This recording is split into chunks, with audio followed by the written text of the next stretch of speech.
Welcome to the Fit Girl Magic podcast. If you are ready to find your inner magic, develop great habits, and a rock steady mindset to feel confident, comfortable, and fit in your body, you are in the right place. I am Kim Barnes Jefferson, and I'll be giving you weekly doses of health, fitness, and life tips sprinkled with humor and real talk. If you're ready to be consistent without the stress of perfection, magic makers, it's time to slip into your favorite pair of PJs, grab some coffee, kick back, and listen to today's show.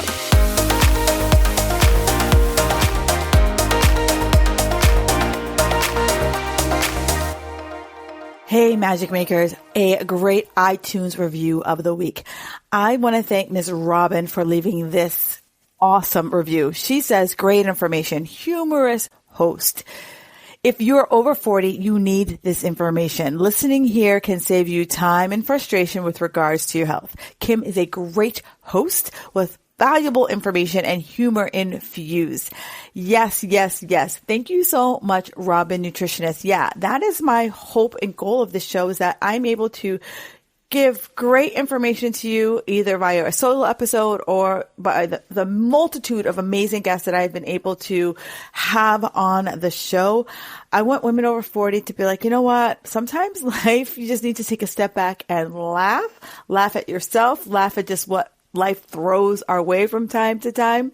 Because if we can't laugh at ourselves, who can we laugh at? So thank you so much, Robin, for that amazing review.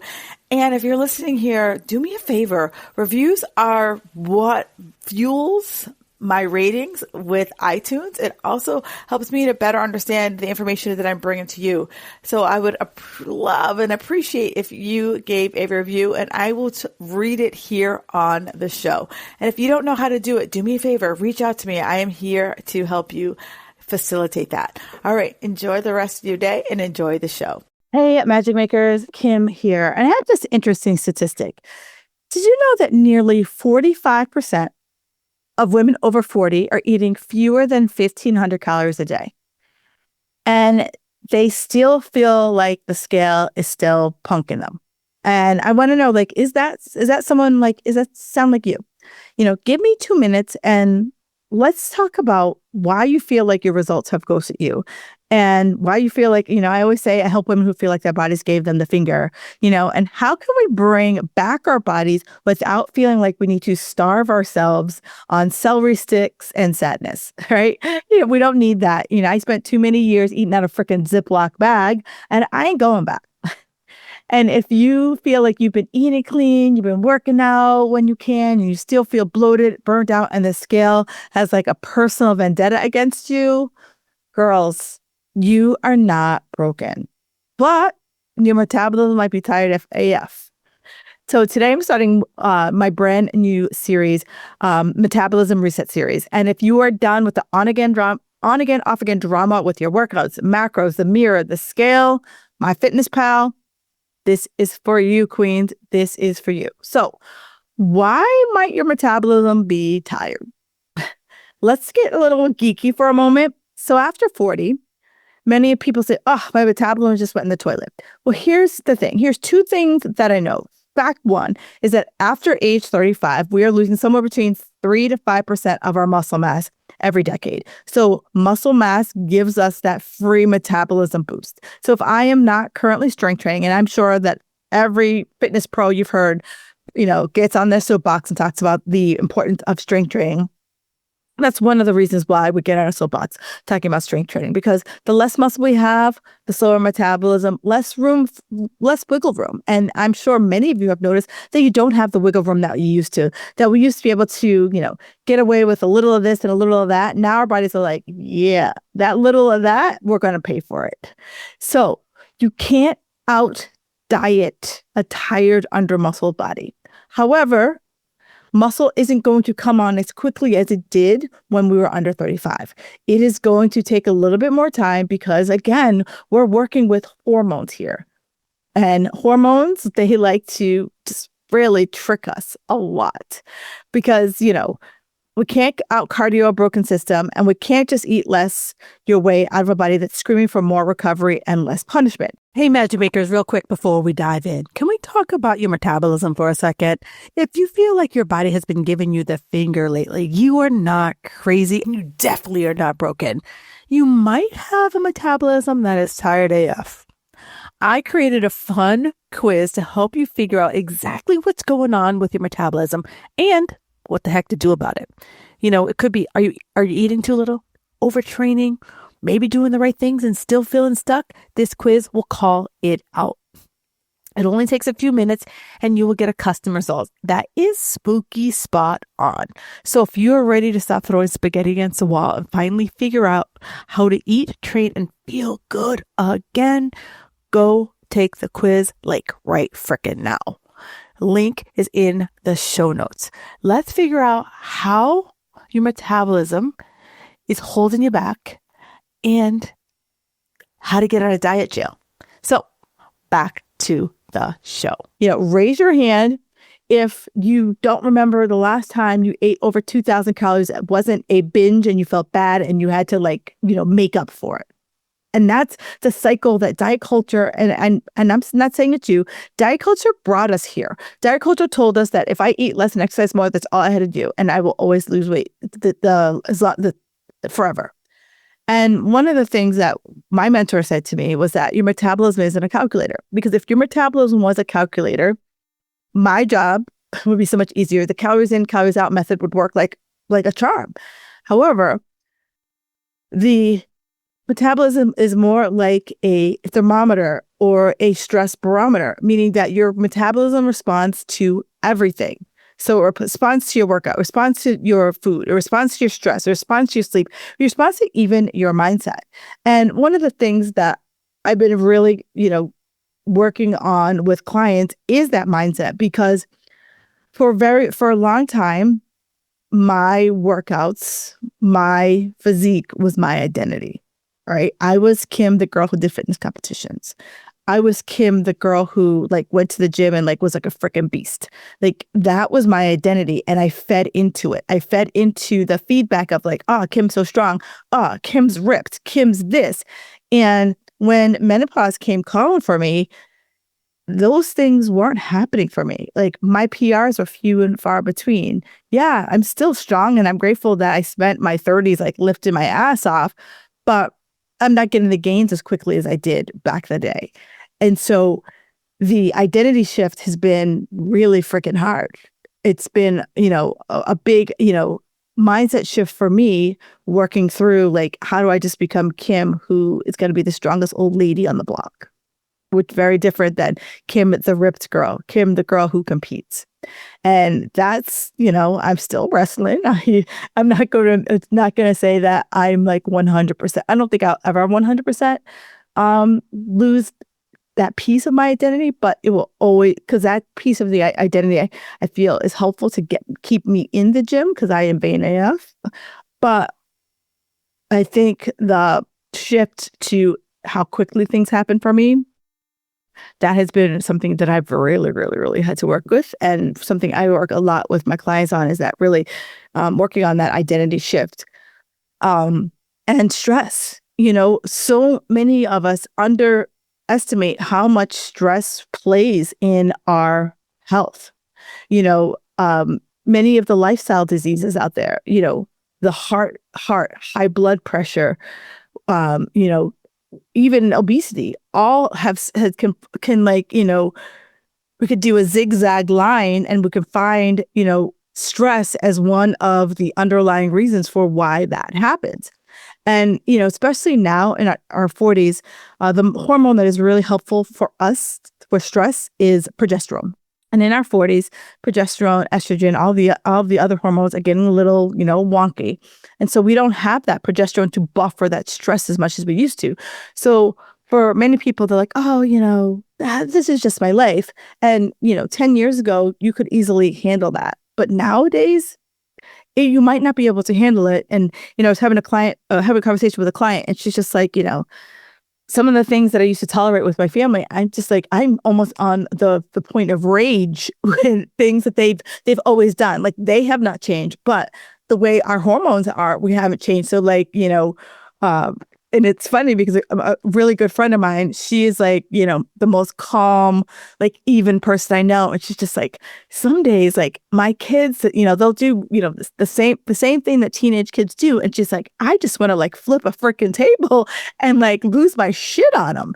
And that's 40 something, right? Like we just don't have the tolerance. And so we have to start looking at ways to truly manage our stress and not be like, oh, this is just my life. Because I can get on my soapbox about stress and I'm not going to get on my soapbox, but it's like, a lot of times we have to look at ourselves and just check in. Like, we're constantly stressing the system with the like actual stress in our life, but the low calories, the poor sleep, your metabolism, is just like, hey, I got to hit the brakes because I'm trying to plug my finger in the dikes of so many systems that are like screaming. I don't know if you ever watched any of those like Titanic like movies, right? Where like it's the like disaster movies where like, one system fails, then another system fails, and everyone's just like running around trying to like, get something moving so that the plane or the boat or something doesn't crash. That's your metabolism right now. And sometimes it just hits the brakes. It's just like, this too much. And it just shuts itself down. So how do you know if you're in that like disaster movie situation? So one, maybe you've been living in a calorie deficit since 2007 or beyond, right? And you haven't, the last time you raised your calories was because you were on a binge. And then you're like, oh my God, I'm bad. And then you cut back your calories. Maybe you're doing everything right and you still feel stuck. And I see a lot of my women who are doing everything right? They're eating clean, they're working out, but still like something has to be shaken, grammar police, correct me, loose there. And maybe you're just done obsessing over every damn gram of protein, like it's life or death. And I'm in that third category. I was done. I could not weigh and measure my food anymore. I could not track my food anymore. I just was like, uncle, for the love of God, I've done this for like 15 fucking years. And I was like, I'm ready. I was tired AF. I was so tired. So if this sounds like you might be stuck in one of these zones. And, your metabolism is tired AF. Waving the white flag if you feel like no matter how much sleep you get, you still wake up and feel like you could go back to bed. Your afternoon, like you always need that 4 p.m. pick me up. The scale, it goes up, it goes down, it goes all around, and it never has a consistent scale drop. You need a rebuild. You don't need another crash diet. Your metabolism is tired AF. Maybe you're in a holding pattern. This is the second category here. You're not tanked, but you're definitely cruising without a seatbelt. How many of us remember the years that, like, as a kid, you sat in the front seat, and it wasn't by age or by weight. We sat in the front seat. You sat with you didn't wear a seatbelt. I don't think I wore a seatbelt until 8th grade. Or you had your mom's seatbelt was like, she would throw her hand out and like, yeah, that's really going to save you. But here's the thing. You're having some wins, right? You have some weeks the scale goes down. You have some weeks the scale just stays stable. And that's a win, believe it or not, that having just the scale just stay where it is. But you're still having wild swings of hunger, your energy, cravings. And you might just, here's where you need a reset so that you can stop spinning wheels so you can kind of see the holes in your nutritional strategy. And then finally, some of y'all are on the right track, right? This, not everyone is all doom and gloom up in here. Some of y'all might be, really on the right track. And so what it looks like is that, you got great energy. If you're tired, it's because you didn't get your ass to bed. Strong digestion, you're not having heartburn, you're pooping. The scale, it might be going up like 1 or 2 pounds. It might be coming down 1 or 2 pounds, but it's pretty much, kind of like bobbing along, with the waves. And you've built in, you have some resilience into your nutrition that you're not, like all or nothing, that it's not like, oh my God, I have to be on track all the time, 99.9% of the time. I can never have an off track meal. You realize like life is going to throw you curveballs, right? So when your body senses too much stress, yes, dieting counts as stress, especially when you are like overthinking the shit out of everything. Like, oh my God, I didn't have 30 grams of protein today. Oh my God, I didn't have 25 grams of fiber today. Oh my God, I didn't get in 10,000 steps. Oh my God, I only slept 6 hours. Oh my God, oh my God, oh my God. Like your body is like, we have what's called a reptilian brain. And even though we have moved out of the caves for decades, God, millennia, our bodies still think that. Our bodies still think when I'm having those, oh my God moments, your body still thinks saber-tooth tiger. And I need to get you to run. And there's no running. It's all the shit that I made up in my head, right? There's no famine coming. There's no saber-tooth tiger. It's me being my own inner critic. It's me beating the shit out of myself. Yet my body senses that it's stressed, and it's like, oh my God. And it's, sends out all the energy for us to be able to outrun the saber-tooth tiger or whatever is that perceived danger. So when that happens, my digestion slows down. My non-exercise movement slows down without me even realizing it. I burn less calories at rest. My cravings go through the roof because my body's like, we need fast energy to get the hell up out of here. And so here's where we have to kind of find that yin and that yang, right? Because our body is trying to save ourselves. It's not trying to sabotage ourselves. I think about, I don't know if you've ever, sure, I can't be the only person. You take your battery down to the nub, right? Your battery gets down to like, at least on an iPhone, once your battery gets down to 20%, it says, hey, we're in low battery mode. And in low battery mode means that like the screen's going to dim. It might not be running as many things. If you get email on your phone, it's probably, I'm making this number up because I have no idea how many times it checks your email. But like, instead of saying it checks your email every 2 minutes, it might be like, I'm going to check your email every 5 minutes. All right. So it's like in that low battery mode. So the same thing happens when your body senses stress. Certain things start to shut down, right? So I mentioned digestion. So it's like, oh, we don't need to digest food right now because we need to be running. We don't need sex hormones right now because there's no way we're going to have a baby, or because we got to run.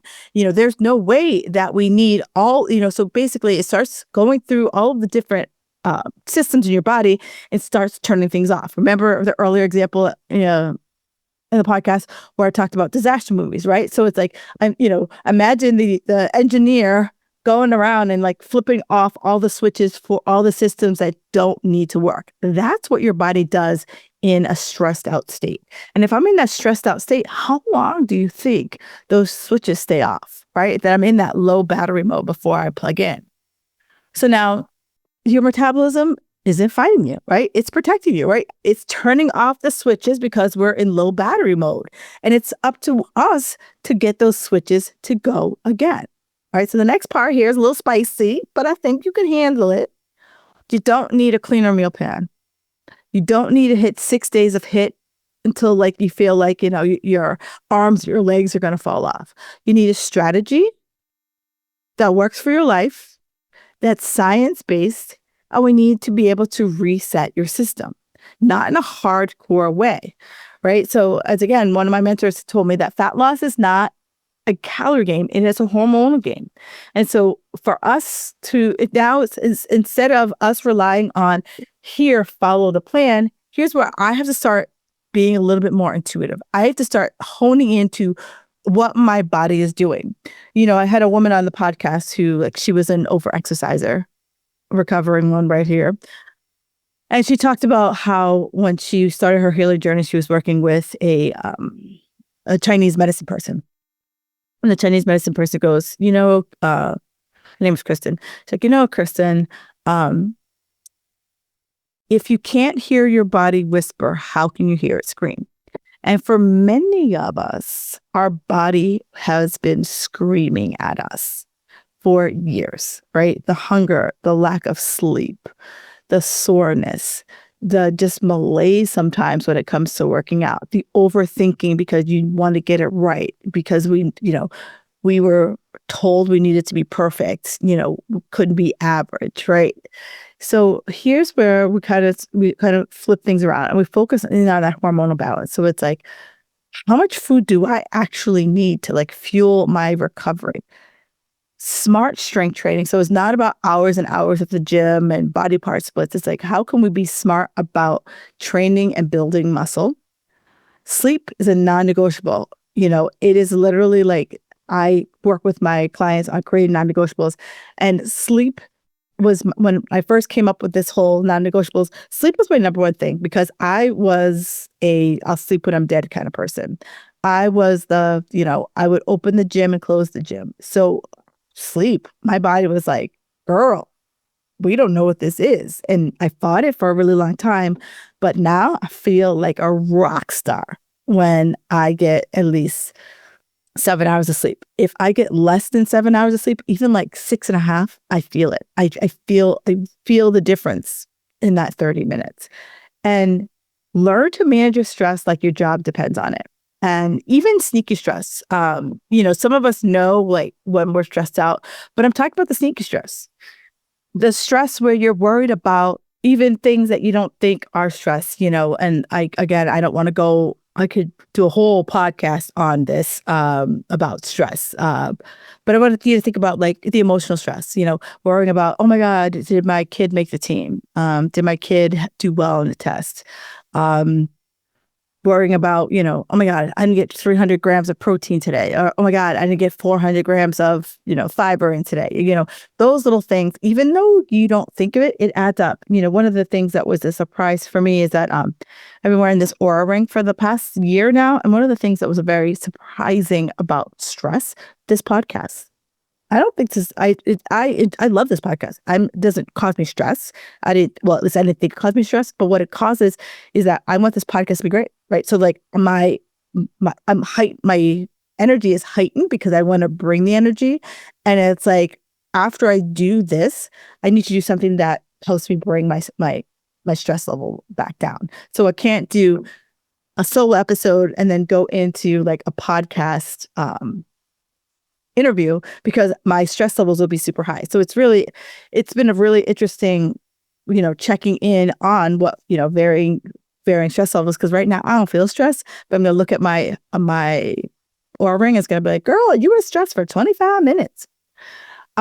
So really thinking about what that looks like. And again, I'm going to have a whole podcast about stress because I think it's just so, underrated as to why I'm not getting results. Because, imagine, waking up with energy. Imagine no longer having that 3 p.m., 4 p.m. energy crash, eating real meals and feeling satisfied and not wondering what did you miss in your checklist of meals. And finally, like actually like trusting your body and being like, you know what? I ate this and I feel satisfied. I don't feel stuffed.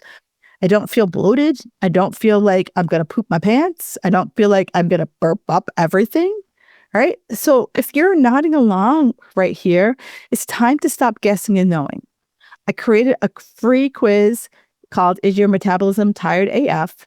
It's fast, it's fun, it's a little sciencey because, I got to throw it in there just so you kind of know that I didn't just make this shit up.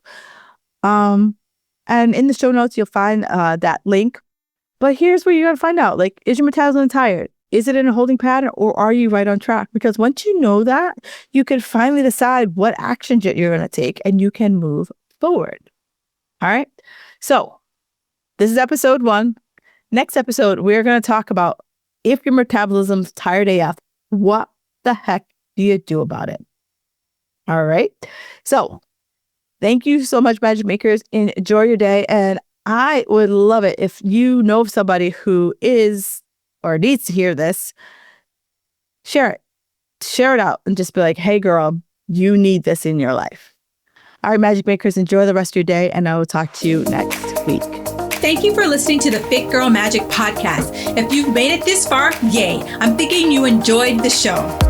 Let's continue the conversation on Instagram. You can find me at Kim Jefferson Coach. In order for me to keep sharing this message, do me a favor and leave me a 5-star review on iTunes. While you're there, don't forget to subscribe so that you won't miss an episode. New episodes are available every Wednesday. The Fit Girl Magic podcast is intended to provide you with tips, tools, and strategies that will help you make better decisions about your health. I really appreciate your feedback and your support.